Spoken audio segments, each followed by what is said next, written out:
Hi, it's me again. I've made a bunch of things with my 3D printer since I last made a video, so I thought I'd make a little video showing off what I've made and what I'm doing today. So first things first, I've made a couple things since I last made a video, so I've been using my 3D printer. I've made some figures, some little toy things, little snaky stretchy things, and I've made some planter boxes because I'm getting into gardening, which leads into today's video, which is making a 3D printed hydroponic system. So I've made this based on this guy's file he uploaded to this website called colts3d.com. He's uploaded these files, so I thought I would copy them, try and duplicate what he's done and replicate it, see how well it prints, and just kind of show the journey because it's a bit of a project, so I thought may as well make a video out of it and have some fun. But yeah, basically today's video is just making this hydroponic system, seeing how well it runs, and then going from there. Yeah, so we'll go print first thing. We'll just go see how it starts, because I've just moved my printer here. We'll see what happens. If I need to do adjusting, I'll stop it, start again. I don't mind, I've got a full roll, so may as well take our time. Yeah, I'll update in a little bit once this starts printing. Alright, so 30 hours later, the print is finally done. Well, it has been done for a little bit. I've just been out and doing things. So I will take off the supports, sand it up a little, get it ready, and yeah, that's the first part of the hydroponic tower.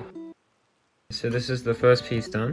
It turned out pretty well actually. There's not too many scrapes or anything. The print lines are alright. I think it went really well. Like, this is the longest print I've ever done with my printer. I think it turned out really well. So yeah, now I'm just going to print out the other parts and we'll go from there. So I've gotten some stuff from Bunnings. I got a bucket for the bottom of the base, some piping so the pump can go up through the middle into the tower. This is it so far. So I've got the bottom part here. This goes onto the lid on top. Cut a hole, have the pump going up here, goes through the pipe into these, close to the middle.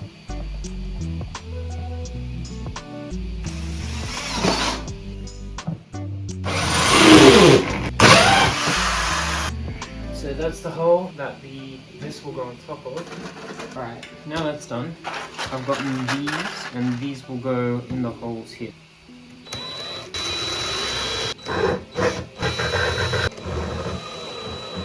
So that's all done. These are screwed into place. These here need to be screwed in, but I might do them last. I'll wait for everything to test it out first, and then make sure everything's flush. So yeah, that's the base of it done, basically. Okay, so since the last update, I've printed this top one, the shower part for this, and there's also a lid that goes on top, and that should stop the water from running down the outside. Also got these are the planter cups that the soil will go in, and these just go in there. And I've also got the pump, so I'll settle it up and go from there. So I've put this pump in the bottom of the bucket. It's pretty small. I don't know if it'll be able to handle it. So at the moment what I'm going to do is fill it up with a little bit of water, and then I'm going to put the pipe up and just see if it can pump upwards.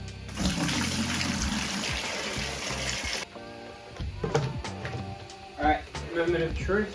Here we go. 3, 2, 1.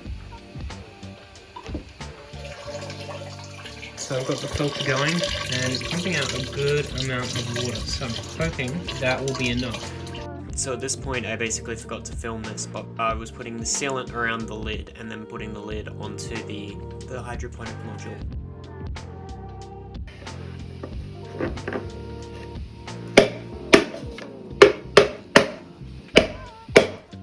There we go. Now we'll turn it on and watch it work again.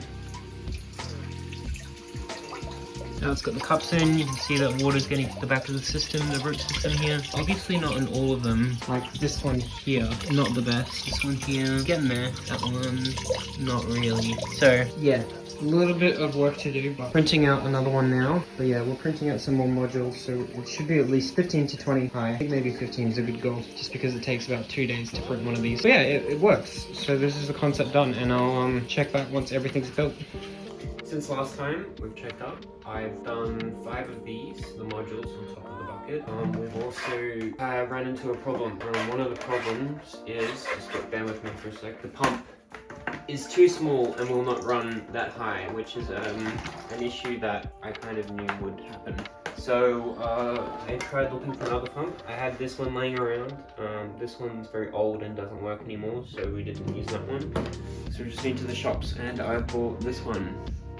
So I'll put this in the description of the video, so if you're following along you can grab it. But this one's 1.5 meters high. It can go up to 1.5 meters. So that should be plenty for this. So yeah, I'll continue printing out modules and stuff.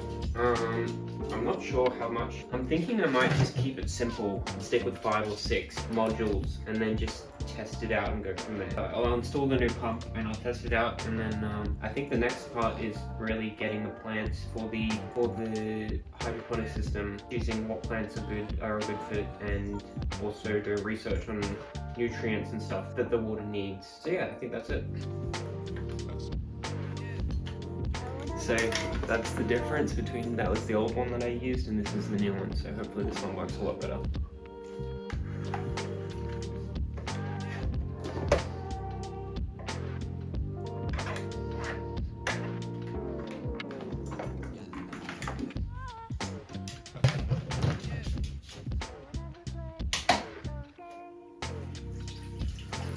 So now you can see, instead of little trickles, everything's actually like, all of it has a good fair amount of water coming down it. That's exactly what I want.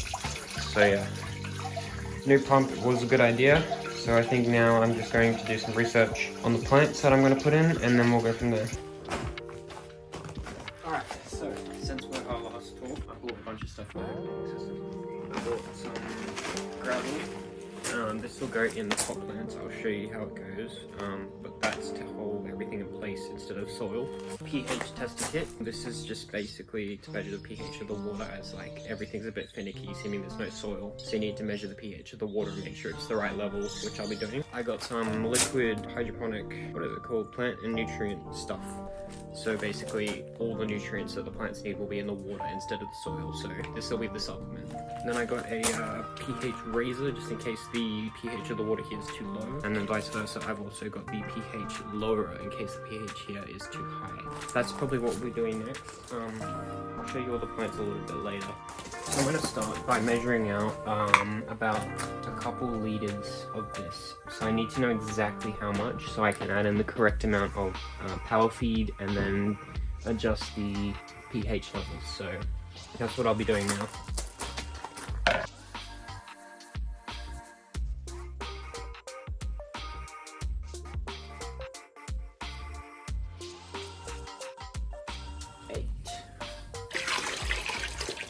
Alright, so that's 2,000 mil, 2 liters, 16 liters, 1 milliliter per liter, only 15 at least, a little bit more.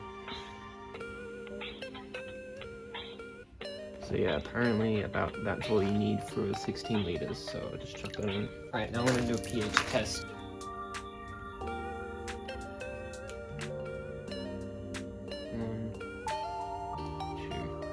So at the moment we're looking like we're about an 8 I don't know, maybe like an 8, I guess an 8, or maybe even an 8.5. Alright, so I just looked up a good mark. Currently needs to be in between 5.5 and 6, so we're too high, so we're going to need to lower the pH. Alright, so we've got the pH lowerer, so it says to add 10 to 15 milliliters per 100 liters, like tiny little bit. That should lower it enough, so I'll give it a mix, let it sit, and then we'll measure it again. It's a 4.5, I think we might have overdone it. That should be it. In between here. Just maybe a little bit more, and that should be good. That is about there-ish, I reckon. Maybe even there. I think that should be good. Alright, so now we're at the fun part. We're actually going to be planting these things. So I've got the little cups for them. These should do it well. So I'll just de-soil them, put them in the cups, and then put them in the towel. So I'll start off by showing you the plants that I got. So I have some tomatoes, some spring onion. I don't know how well that's going to work, but I literally just ran out of ideas. Nice herb, that should go well. Some cherry tomatoes, because I love cherry tomatoes. Spinach, that should go well. Maybe butter lettuce, I think. I don't know, but it's a lettuce, so I know you can do lettuce in them. So yeah, I'll just plant them now. So basically what I was doing was I was getting the soil out of separating the plant from the soil, dipping them in water to get rid of the dirt in the soil, to untangle it, and then putting them inside the planter cups and then kind of compacting them with the clay. The thing I want to kind of note is I've tried to make it so the roots stick out the back, so they get into the water system. There's at least some little bits of root to get into the water. The lettuce I'm hoping works, but we'll see. I'm not sure what it's going to look like once it's up and running. Alright, so I decided I'm going to put it there. This should be fairly level, so yeah, now I just put the top one. Alright, so this is the final product. I'm about to turn it on, hopefully it'll work, but yeah, so it'll just sit out here. There's not much sun that gets here, so I don't know how well the plants will fare up, but basically, tomatoes, pretty resilient. Lettuce, I don't know, never grown it. Parsley should be fine, and spinach, I don't know. Again, so it might not be the best choice of plants, but we'll run it, have it go for a couple of weeks, but yeah, that's basically it. So I know this video is a little long, but I'm basically going to split it up to a part 2 because it's already been 11 minutes and I thought it would be too long. So yeah, I'll make a part 2 explaining everything, how much I spent, and, you know, going through more details if you guys want. Anyway, thanks for watching. Bye.